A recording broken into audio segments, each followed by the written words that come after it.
morning! Happy Wednesday, guys! And thank God, it's Wednesday! Ayan, alam nyo ba? Ay, ka muna. Ay, nako, nag-check na to ng mga gallery niya kanina, papansin. Hey, good morning, everyone. Nakauwi kami ng what time? 12:30? 12:30. Tapos, 1 o'clock na sa higaan na kami. Tapos, hanggang 2 o'clock, nagchichikahan pa kami ni Heinz. Ang sakit ng katawan ko gabi. As in, sobrang, parang lahat ng pagod mo, dun mo naramdaman lahat. Pero ngayon, okay na ako. Magbe-breakfast na kami. And then, punta kami ng SM, magpapagupit daw siya. And then, Kulayin mo ako later? oo. Kulayan ko siya ng hair. Oo nga, no? Kasi papagupit na naman siya. Every other haircut. Okay. Tapos, mag-gym, magbaboxing kami. Later, excited na ako! Excited na ako. Gusto ko dun yung double end bag. Di ko na vlog. Kailangan ko magbura ng mga videos kahapon, ibang part.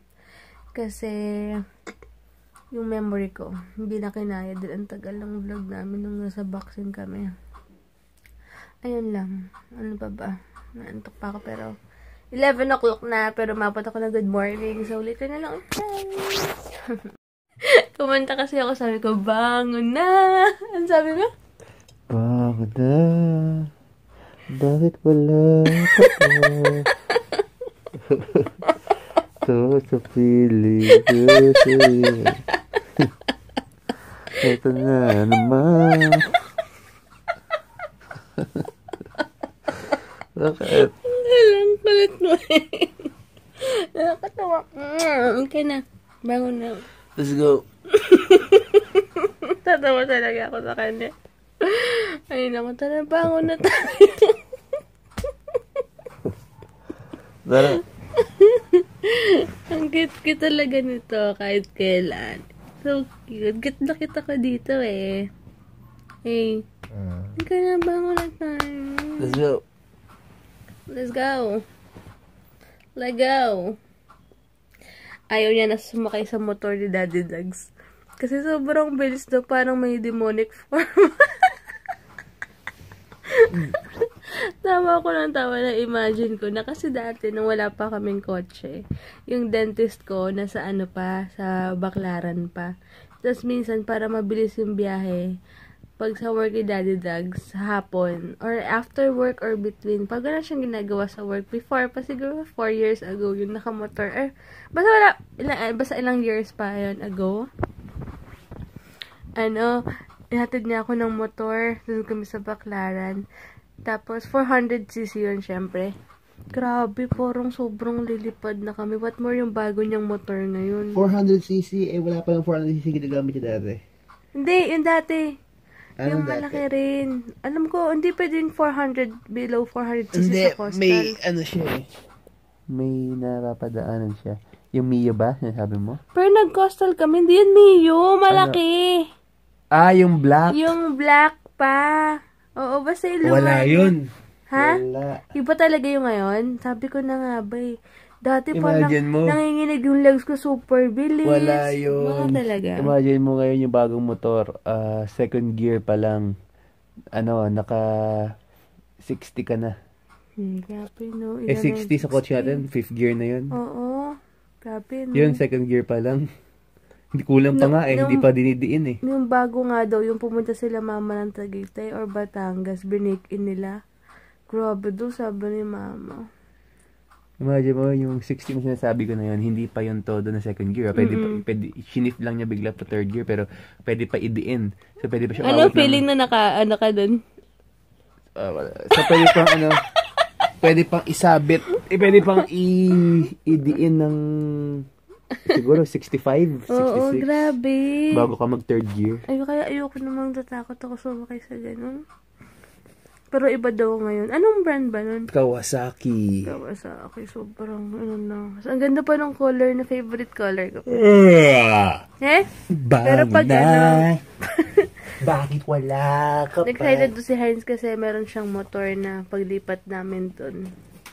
So, pero ayoko nga siya magmotor, kaya lang, para daw tipid pag magbibili-bili ng kung ano-ano dun. Yun, ikaw iho kasi to spoiled na spoiled. To may motor na agad, di ba nakakaliw?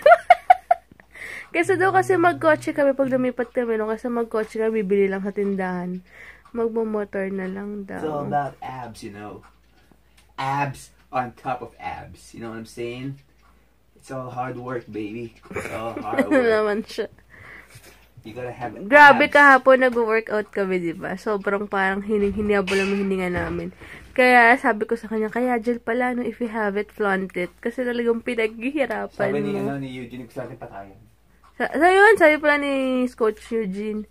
Kasi after namin mag-skipping rope, tapos yung sabi namin, teka lang po, mamaya po mag-boxing, mag-strength and conditioning. Sabi niya, grabe talaga tong mag-asawa na to. Sabi niya, gusto talaga na yung workout na patayan. Tuwan-tuwa sila kasi, yun nga talagang ready kami kahit anong paggawa sa amin. Kahit hingal na kami, pinupush namin sarili namin. Kasi, yun din yung nagpapalakas ng resistensya mo.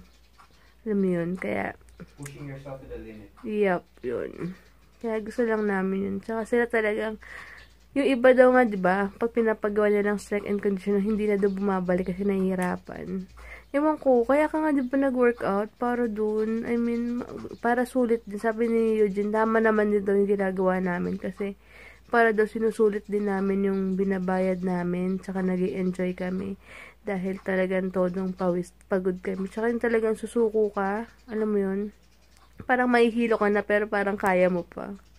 Ayun. Kaya excited na rin kami. Mapapaturo kami ng bagong strength and conditioning para daw hindi masanay yung katawan namin na ganun, laging ganun lang yung ginagawa namin. So, mamaya ulit. Hindi ko na vlog. Ito pala yung breakfast namin. Ayan. Tsaka mangga, buttermilk, tsaka salad na lang. Tignan niyo yung hangin, guys. So, feeling ko ulan ng malakas. So, tara na. Grabe, nakakatakot yung weather. Parang babag... Ay, nakanibag ko. Ang dami ka palang bit-bit. Wait lang, guys. Sorry lang. Sa kotse na lang. Nakapang, workout na ako. Yung sinuot ko yung sa BGC. Kasi, ang hirap magbihis dun sa Ilorde. Dahil sobrang init. Alam mo yun, sa room nila. Tapos, paglabas mo init, din wala kasing aircon. Pero, okay lang. Kaya, ginagawa ko, papang-workout na ako. Dito yung towel mo yung white, pero yung sa akin wala, hindi daw. Wala, nakasampay dun. Oo nga pala. Wait lang. Sige, kaya. Sawa ko talaga. Wait lang, start ko na yung kotse. Ang init. Habang akyat siya. Ayun, nabusog pala kami sa breakfast namin. Buti na lang, sakto lang. And then, gusto lang niya sa pepper lunch kami magla-lunch today. Hindi na ako nag-makeup. Lang ako, BB cream na yung eye white. Tapos maghilamos na lang ako later. Ayun. Wala ba ako nakalimutan? Basta may towel na ako dyan sila. May towel na ako. Ano naamoy mo? Hindi ko nag-moisturizer ako. Naalala ko. Kaya mo inamoy. Kasi amoy din yan. Pero kami, may hindi mag-amoy-amoy. Sila, Tita Des pala nasa Cagayan na ngayon. And then magbubora sila. Good luck, tag-ulan. Paano yun? Paano sa magbubora? Hindi ko lang, after ilang, ewan ko lang. Saan Cagayan? Tubora? Hindi ko sure, pero alam kong bubora sila.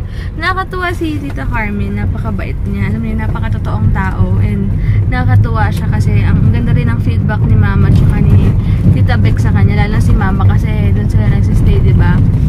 Pag pag umaga daw, or kahit kailan, never daw niya nakita si Tita Carmen nakasimangot. Tapos kahit mag-aaway niya Tita Des, kahit nag-aaway niya si Tita Carmen, Tita Des pa baby yun.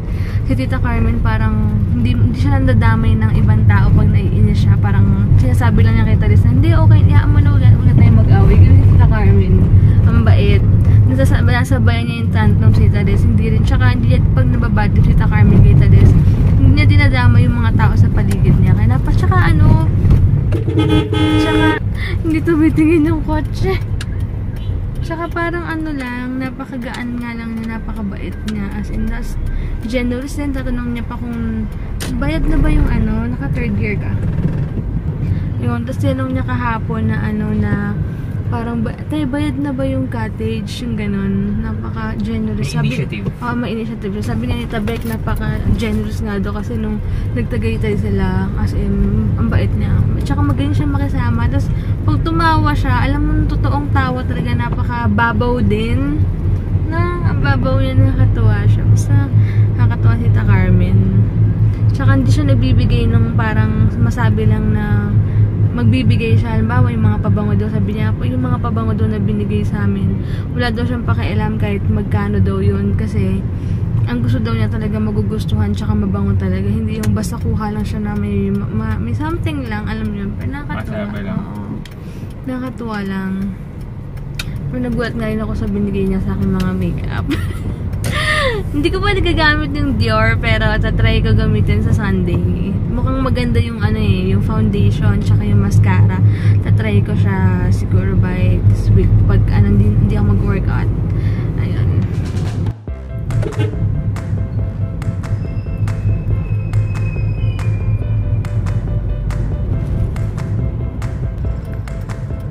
Nadali mo namin yung ipapalaundry namin.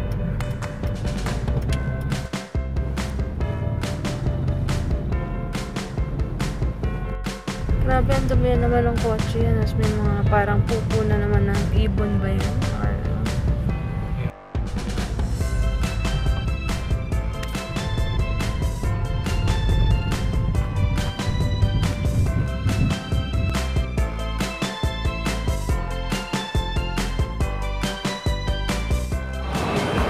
Magpapasked muna kami sa David's ng 2:45, mga 2:30 kasi kakain muna kami.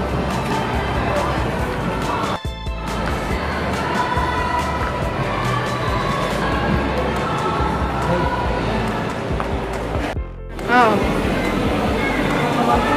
Kaya yung mabal tayo pala.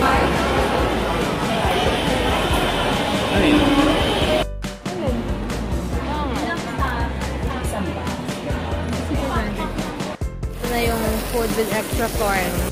Bakit? Ano meron? Parang isang advantage, pero sa phone lang. So, 1:1, 1.1 peso. Pero pwede nyo ipambili next time. Okay, sige. Gamit yun. So, wala tayong cash. Yung phone na lang, yung points na. Okay. Ayun, dati naalala ko, parang si Heinz, kinukulit ako, gusto niya mag-boxing, ako ayoko. Like, wag na, ginagano. Hindi pala, mas mag-e-enjoy ata ako kaysa sa kanya. Di ba parang last month lang, sabi niya magpapakabait daw siya sa driving niya. Basta enroll ko lang daw siya sa boxing, mga ganon. Tapos ako, na-hook na rin ako ngayon. Kala ko, may hair ko basa pa. Itatali ko na, sorry na burp. Itatali ko na ngayon. Punta muna kami ng LBC. Ako punta ng LBC.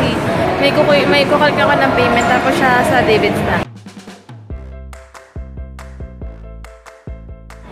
Kakagaling ko lang sa LBC ngayon. Dadaanan ko, balikan ko na si Heinz sa David's.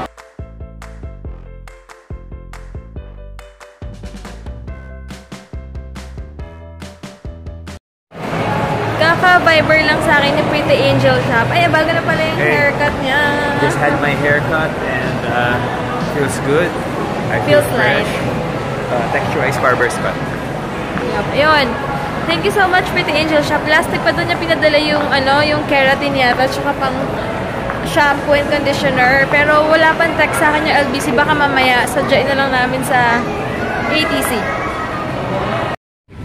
Hi pala kay Nicole and Eunice Arambulo. Hi! Thank you so much sa panonood ng vlog namin. And yun nga. Buntis yata siya. Sabi niya 6 months daw siyang preggy. Bawal sa kanya mag-pet. Pero nagpupuyat siya para lang manood ng vlog. Thank you so much! Pala, nakalimutan ko. Naiwan ko yung lagay ng water ko kay mama, yung violet. Kaya si Heinz nakalimutan din naman niya dun sa sa gym. So, ngayon, bibili kami ng malaking na lang, water, tapos, ako kung Pocari or Gatorade. Ewan ko sa'yo. Si Heinz, grabe to. Wait lang. Ayun. Hanggang doon ka may 7-Eleven. Mag-hazard ka na lang dun. Sarap po na kami sa ganyang pagkain. Bumili ako ng pinipig, tag-isa kami. Sabi niya grabe to pero gustong-gusto naman niya bukas agad. Ito, Absolute and dalawang Gatorade na red and blue. Kami, tuturuan si Heinz. Ang pa-abs ni Coach Eugene.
improving. Look at the sound. Look at the sound of the speedball. There you go. Look at that. It's a really busy day here at Elorde, Alabang. People are just boxing. There you go. And here's my wife killing that speedball. Damn, it's good.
guys dahil malakas ang ulan. Dito kami ngayon sa may metro. Magpa-park kami sa may covered parking nila, basement, bale. So, we're going down in an alley around. Sugar, we're going down singing. Mas okay naman to kaya sa SM Aura. Ako naman. Okay guys, ciao. Bibili muna kami ng food namin dito. And grabe yung ginawa namin kayo na since bago siya, hindi kami nakapag-skipping rope. Tsaka yung usual na ginagawa namin. Grabe, nahilo talaga kami. Pero yung hilo, Akala ko, natakot ako. Akala ko yung hilo mo kanina. Akala ko, the whole time mo naman. Pero buti nawala siya. nawala rin sa akin. Si Coach Jeff pa talaga nakafocus sa amin. So, hindi mo pwedeng dayain. Dayain talaga. Ito yung mga box, di ba? Kaya kailangan nila tumagal ng 12 rounds, di ba? Stamina daw yung workout doon. Grabe. Tayo, may pahito-hito pa tayo. Oo, parang kaya iba wala talagang galing nila, no? Di ba, pag lagi mo na ginagawa, makakasanayan mo na. Plater ups tayo? Plater ups na lang bibilin namin. Saka, hardballs. Saka lang. Hindi ko na sabi sa inyo kanina nga, tinanggal ko yung sauna suit ko kasi sobrang hilo na hindi ko maintindihan. Kasi sabi ko, mamaya na ako magkasauna suit pag-boxing na. Grabe. You want, salad sa lamas? Habang yung stabilo mo. Oo. Ganun ka.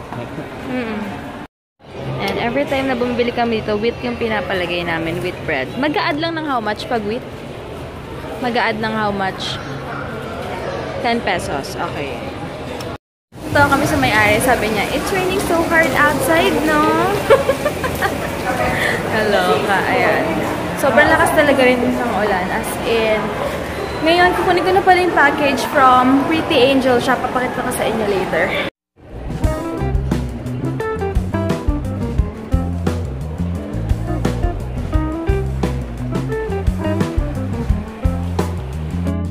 Ang daming nanonood, nag-cheer sa kanila, oh. Check natin. Ito nyo.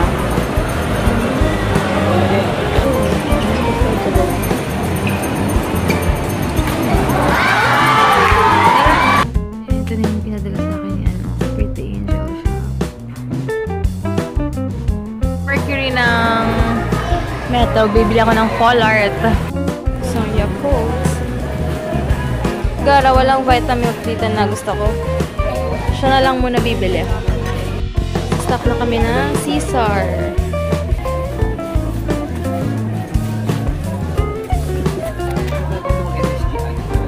Talaga? Hindi maganda. Lettuce. Super mabili to. Tsaka Skyflakes. Isa lang. Tsaka to. Bago ko makalimutan guys, thank you so much Pretty Angel Shop sa mga binigay niya. Wait lang. Ito. Keratin Hair Reconstructor 1-minute treatment hair maintenance cream. Ayan. And then Clariel. And Henna Wax Color Reconstructing Treatment. Check natin to. Di ko alam kung ano yung 4 hours dito na ibababad sa hair. I'm not sure kung ito or this one. Hindi ko sure. Tatanong ko. Ito 1 minute lang daw, pero minsan daw pinababad nila ng matagal. So, check natin. Excited na ako. Thank you so much. Alam niyo naman, super dry yung hair ko ngayon. Hey guys, papaalam na kami. Nag-edit kasi kaming videos ngayon. And it's been a good day, good rest day. And thank you, Lord. It's time to... It's time to rest, and tomorrow's another day. Ciao. Uy, di pa ako nag-good night. Good night, guys. Thank you so much for watching. Bukas na lang. Love you all. Thanks.